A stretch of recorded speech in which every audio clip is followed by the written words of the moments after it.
Olá, bom dia, boa tarde, boa noite, crianças e crianços da Escola Dinâmica. Vamos iniciar hoje nossa aula do sexto ano, falando hoje sobre a agricultura ou desenvolvimento da agricultura no mundo, né? Há aproximadamente 12 mil anos, diferentes sociedades planetárias desenvolveram de forma separada as atividades que permitiram o ser humano deixar o nomandismo, porque vocês sabem que há milhares de anos atrás, né, as sociedades elas viviam em grupos, deslocando-se de uma área para outra, né, onde eles, como é que eu posso dizer, consumiam, né, uma determinada área, né, do solo, da água daquela região, e aí quando esgotavam-se, elas iam para outra região e faziam o processo de novo, e isso constantemente. Com o tempo, esse processo começou a desaparecer a partir do processo de fixação, né, das pessoas em determinadas áreas, a partir do processo de desenvolvimento agrícola, né, deixaram de ser nômades e passaram a se tornar sedentários. De caçadores e coletores, os seres humanos passaram a trabalhar a terra para depositar sementes e depois serem colhidas na forma de frutos, individualmente ou de forma coletiva, com a ajuda de alguns animais. A domesticação de animais também foi de grande importância para que o processo de desenvolvimento agrícola também passasse a ocorrer de forma mais gradativa, né? E esse nomandismo também ele começou a deixar de ocorrer a partir do processo de domesticação dos animais, né? Como mostra a imagem acima, o desenvolvimento das plantas cultivadas dependeu de cada ambiente em que as sociedades estavam inseridas. Assim, nas regiões frias, foram desenvolvidas culturas diferentes das regiões quentes. Não é? Cada sociedade domesticou os vegetais e os animais que faziam parte da sua realidade ambiental. Assim, vegetais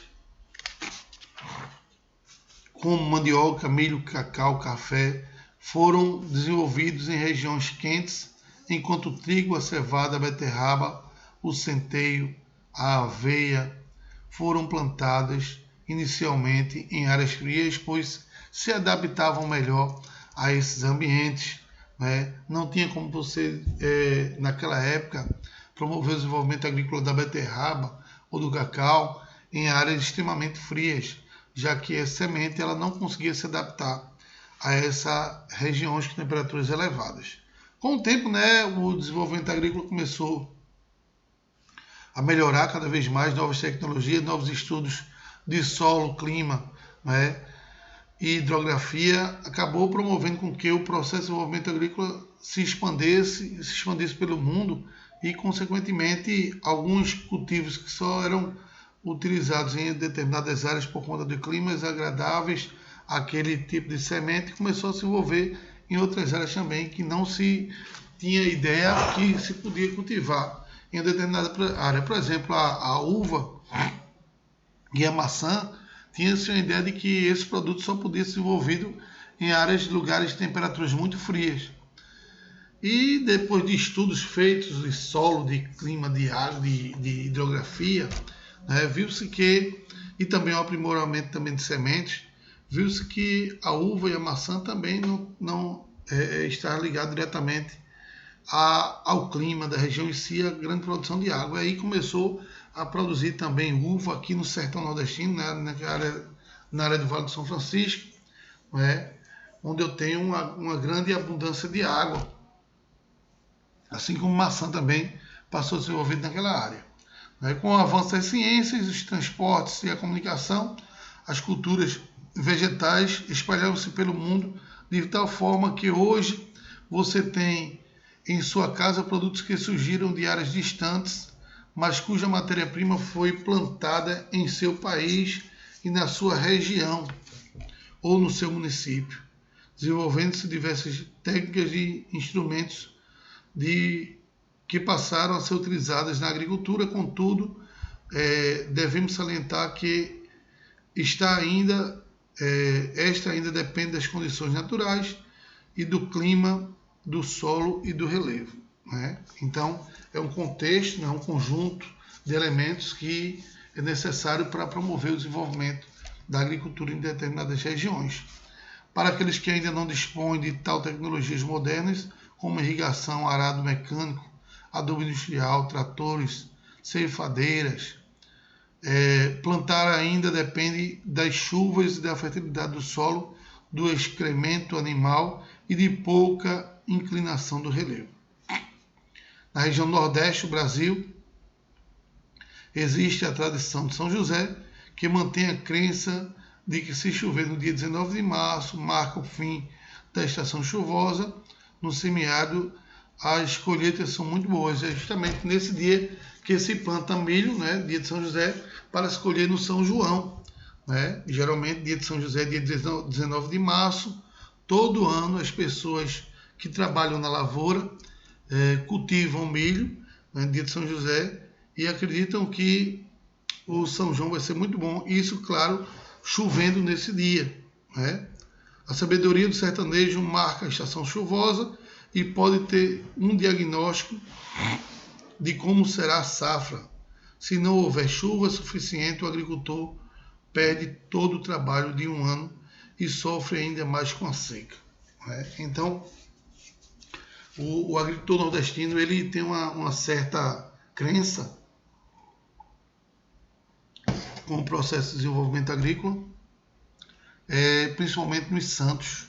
E aí, consequentemente, ele tem um calendário próprio, né, para promover esse desenvolvimento da sua agricultura. Fatores determinantes e entraves na produção agrícola. Desde a origem, as atividades agrícolas são influenciadas por diversos fatores de ordem natural. A política econômica, no início dessa atividade, a natureza era o principal fator para o seu pleno desenvolvimento. As regiões mais propícias para a prática da agricultura eram aquelas com boas condições climáticas, relevo plano ou até mesmo a suavidade inclinada. Situadas em margens de deltas de rios, em solos férteis, entre outros fatores, como era o caso do povo que vivia às margens do rio Nilo, né, os povos nilóticos, e aqueles que viviam também na Mesopotâmia, né, às margens do rio Tigres e Eufrates, promoveu o desenvolvimento da agricultura naquela região.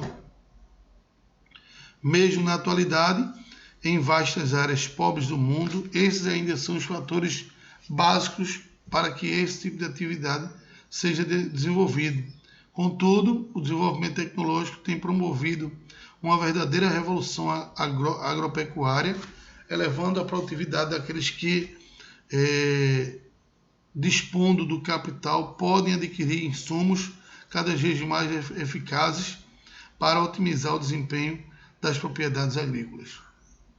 Máquinas como tratores, semeadeiras, colheitadeiras, debulhadoras, caminhões, fertilizantes, industrializados, agrotóxicos, além de novas tecnologias como engenharia genética, que criou o organismo genético de modificação, a OGMs ou transgênicos, estão disponíveis para quem puder pegar.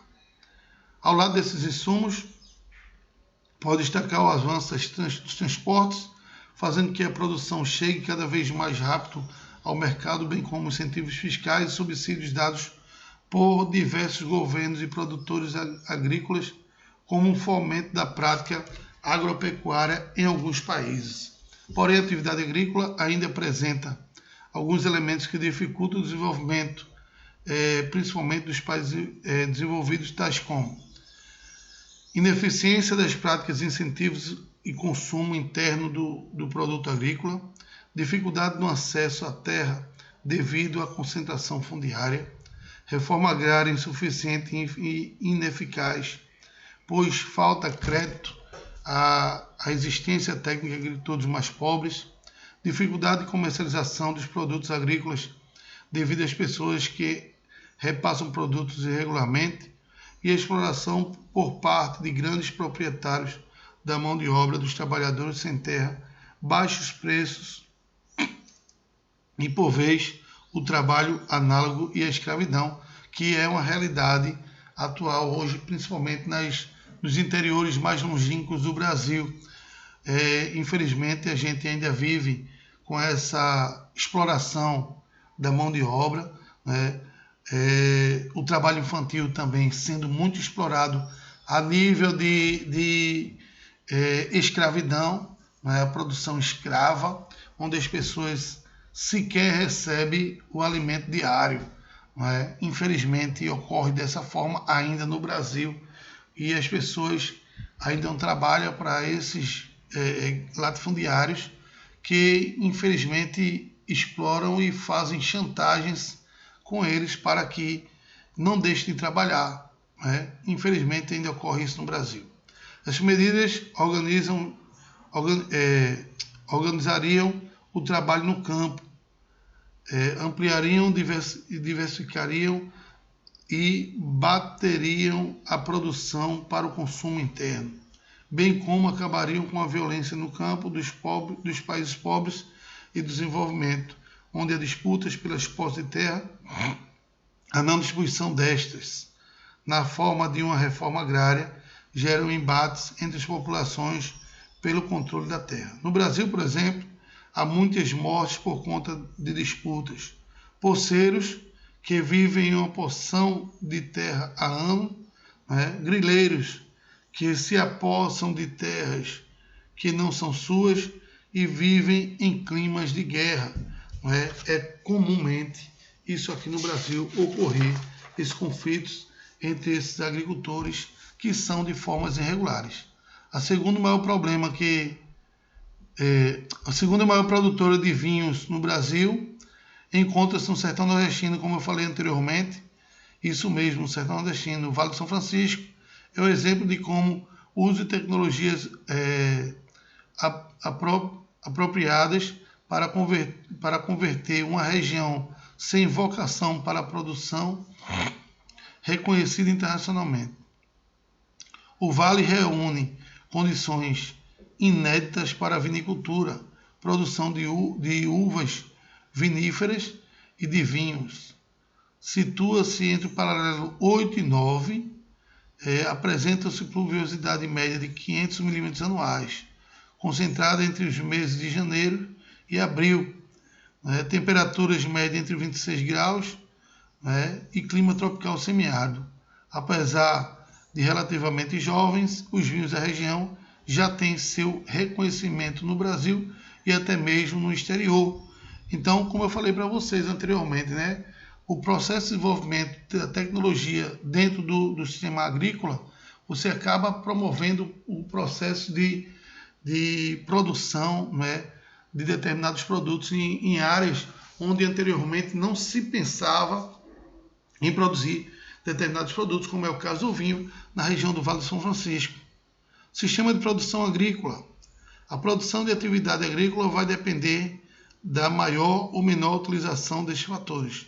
Por exemplo, quando uma fazenda agrícola baseia a sua produção em área plantada de terra e no rebanho braçal, no trabalho braçal do agricultor, estamos diante de uma prática agrícola extensiva, ou seja, nós não temos uma tecnologia inserida a esse tipo de produção, onde você utiliza produtos rudimentares, né, máquinas rudimentares para a produção, porém em grandes áreas de terra, justamente para que o aproveitamento seja bem melhor, já que você não utiliza insumos agrícolas, né, na sua produtividade. Porém, se outra fazenda agrícola investisse maciçamente na compra de máquinas e equipamentos, além de utilizar mão de obra qualificada, pode afirmar que se trata de uma agricultura intensiva, pois baseou-se no capital. Então, vamos ver agora a diferença entre essa prática extensiva e a prática intensiva. Né? Na agricultura extensiva, gente, nós não temos tecnologias avançadas inseridas a ela.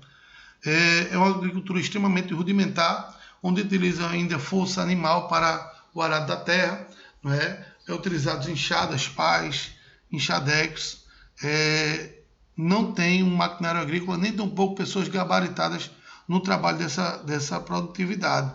É utilizado em grandes áreas territoriais, justamente para que a produção seja bem aproveitada, já que não são utilizados também insumos agrícolas.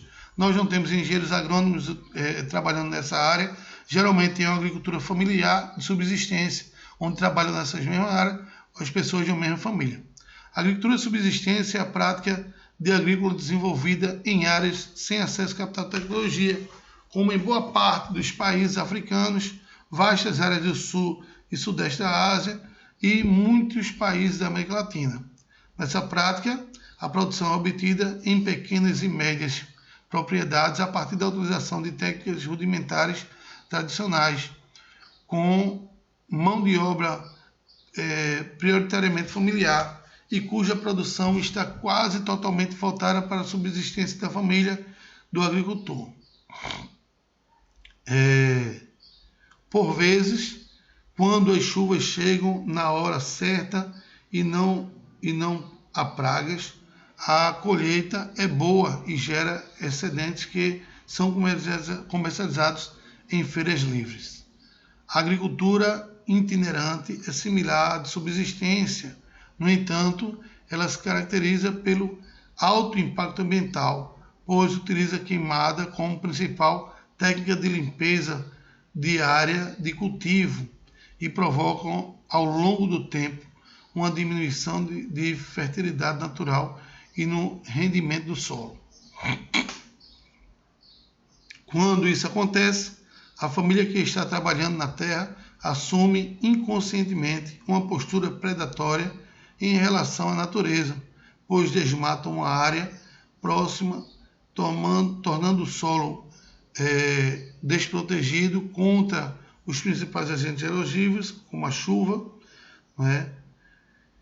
E esta lava o solo e retira a camada superficial, tornando o solo infértil, dando início à degradação da nova área que futuramente será abandonada. Infelizmente, isso é um processo muito comum, não é, que se tem no Brasil atualmente. Não é? Essa prática de queimada, ela acaba causando um dano, não é, muito grande ao meio ambiente.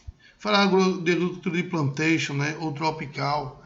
A agricultura de plantation é um nome americanizado, por quê? A agricultura de plantation nada mais é do que uma monocultura voltada para exportação e não para o consumo interno. Por exemplo, o cultivo da cana-de-açúcar que nós temos aqui no Brasil é a agricultura de plantation, uma monocultura de cana. Monocultura é aquilo que só planta um determinado produto voltado para exportação.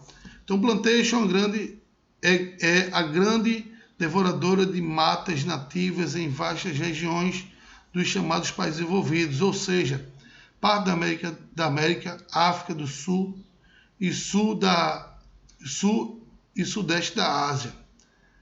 Esta está assentada sobre o solo, o latifúndio, monocultura e de exploração, mão de obra não qualificada. A sua produção de gêneros tropicais tem como objetivo principal a exportação. O plantation foi amplamente utilizado pelas nações europeias durante o período em que estas dominaram a América Latina, a Ásia e a África. Nesse período de aprofundamento e ampliação do capitalismo mercantil, utilizavam-se em grande quantidade a mão de obra escrava, porém, atualmente, esse sistema utiliza a mão de obra assalariada e o trabalho semi-escravo, ou escravo por dívidas. Forma a relação em que o trabalhador não recebe o salário, visto que nunca é suficiente para quitar os seus débitos no barracão da usina, fazendo que sua dívida aumente cada vez mais, ficando o trabalhador escravo do sistema. Infelizmente, é dessa forma que funciona em boa parte hoje dos países subdesenvolvidos que trabalham com o processo agrícola. Então, gente, eu vou dar uma paradinha aqui, daqui a pouco a gente continua, né, com nossa segunda aula. Um abraço a todos e Deus abençoe.